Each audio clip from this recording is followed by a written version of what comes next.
Okay. Hi, everybody. For those of you who don't know us, I'm Adam Green. I'm here with Sheila Colvin, and we're both over here in the science department. And we both jumped into a district cohort this year that's dealing with equitable grading practices. And as you can see, we're going to be talking about standards-based grading and addressing the inequities that come in with kind of traditional grading practices. But before we start, can you just give me in chat a plus if you know what standards-based grading is, a minus if you don't?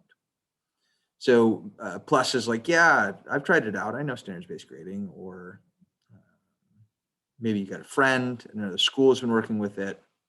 Minus is like, what? Or a minus is, yeah, I have heard the term, but I don't really know what it looks like. Okay. Is that like 60, 40? Okay, cool. So a lot of you have at least a little bit of knowledge.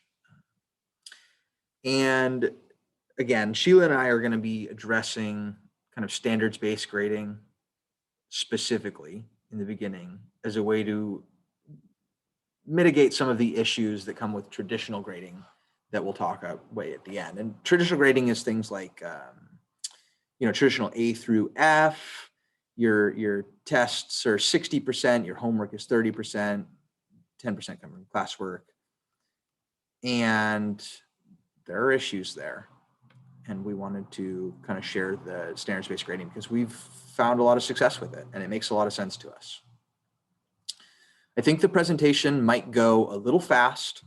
It might be a little broad, but we're recording the presentation and we'll send out the video and the slides as soon as we get done here. So bear with us. So in your class, you ever seen the kid that walks up to you late and just, at the end of the semester, right before the grades come out, hey, can I get some extra credit? I gotta get my grade up to a B. And how frustrating it always is, because every time that I have a conversation with a teacher about grading, we always complain about the same things over and over again.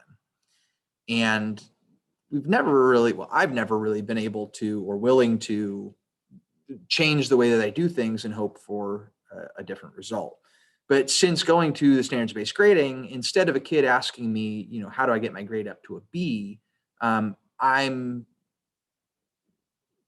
not always, but more often getting students asking like, hey, how do I get a better understanding of claim evidence reasoning or a better understanding of insert whatever topic you like from your content.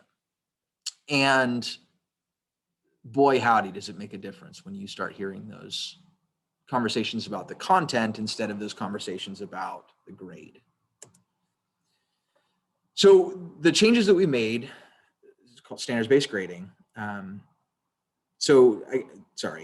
Traditionally, a grade book has been set up with, like I said, 40% of your tests and 30% homework, 20% projects, 10% participation. And the district actually asks that our PLCs all have the same percentages throughout. So they're kind of endorsing a traditional grading system. Standards-based grading is 100% assessments. And that can be quizzes or tests or exams. It really doesn't matter. But instead of separating by how you assess, you are separating by learning topic. So this is an example of, you could do this by standards, you could do this by concepts, you could do this with the math practices, you could do this with the science practices. My wife in English is doing it with a collection of I'll have to ask her what they're broken down by.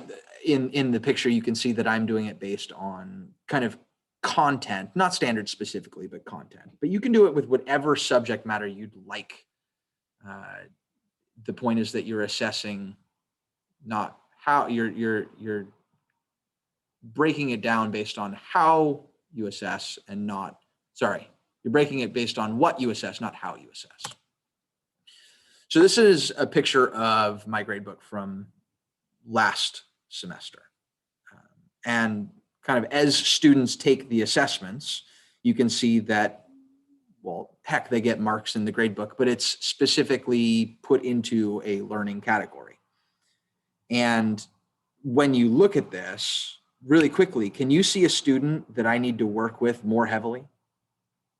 Like, I hope so. One of them jumps out to me like nobody's business.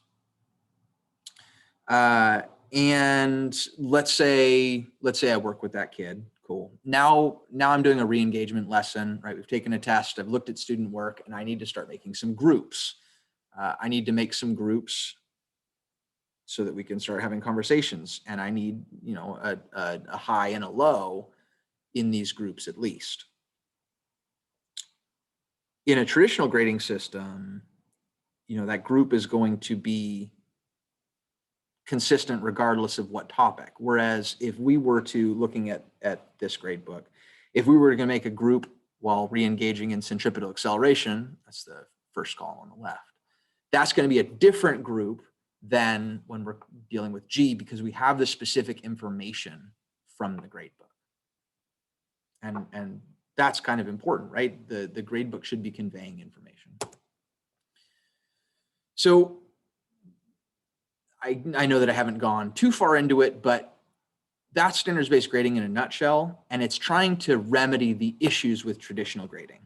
So I want to go into more detail with that first bullet because it's the most easily addressed and yet the hardest for us to wrap my head around. But there are a lot of important things going on here. So notably, zeros are too powerful. I'm sure we've heard about that. There is very little information that you can see a grade. It's got an 84%. What does that tell you? And it promotes a fixed mindset, meaning either the kid learns the material at the right time, same pace as everyone else, because they're a capable learner, or they fall behind because they're not as capable of a learner, right? It doesn't allow a student to struggle early and figure it out as we go. The points are there. And I've fallen into this trap, right? Oh, this kid is so freaking dull. Why can't they figure this out? Or, oh my goodness, she's so smart. Why can't all of my students be like her? It would make my life so much easier, rather than allowing students to learn as a process. Traditionally, we've given points for homework. That's not something new, but why are we giving points for homework? Okay. I've always reasoned that I gave points for homework because if I didn't, then none of my students would do the homework. I'm sure some of you guys are right there with me. And that might be the case, right? Some kids might not be doing the homework if I don't make them do it. But that isn't a good enough reason to give points for homework. So if you've read Daniel Pink's book called Drive about motivating factors, fantastic book, by the way. I got a little quote here. So people use rewards expecting to gain the benefit of increasing another person's motivation and behavior. And in so doing, they often incur the unintentional and hidden cost of undermining the person's intrinsic motivation towards the activity. So throughout the whole book, he's talking about the different motivating factors. And one big idea that he talks about is rewards, both positive and negative, right? Rewards gain the benefit of increasing another person's motivation. They're really bad for anything that has critical thinking or creativity. It's good for rote memorization. And in the mid-20th century, when we started grading in this way, we were looking at creating manufacturing jobs, right? People were on the assembly line. Critical thinking and creativity weren't high on our list, and the practice worked. But as the world has changed, we haven't really changed with it in our grading practices. Additionally, when we grade homework, we create this inequitable piece. So I grew up as a single child, right? I had no brothers, no sisters. I had two parents who worked day shifts, so they were home when I was home. I had a quiet place to do homework. I had people that I could ask questions to, even if my parents couldn't always answer those questions. And I had the time to do it. But I recognized that that was a privilege that I had, and not all of our students have that opportunity. So in a traditional grading system, 100%, if I got 100% on my I'm sorry, I'm skipping a piece. I've always heard, like, asking students to do homework is necessary, right? I'm not saying don't give homework. I'm saying don't give points for it.